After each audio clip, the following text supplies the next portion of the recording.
Thank you. I'm honored to be with you today for your commencement from one of the finest universities in the world.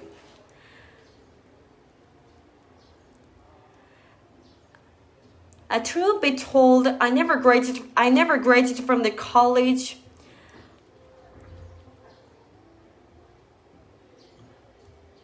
And this is the closest I ever gotten to the college graduations. Today, I want to tell you 3 stories from my life. That's it. No big deal for just 3 stories. For the first stories, it's about connecting the dots. I dropped out of college. I dropped out of college after the first 6 months.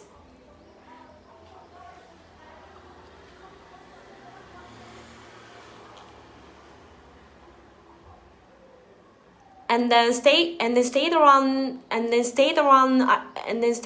as drop-in for another 18 months or so before I really quit.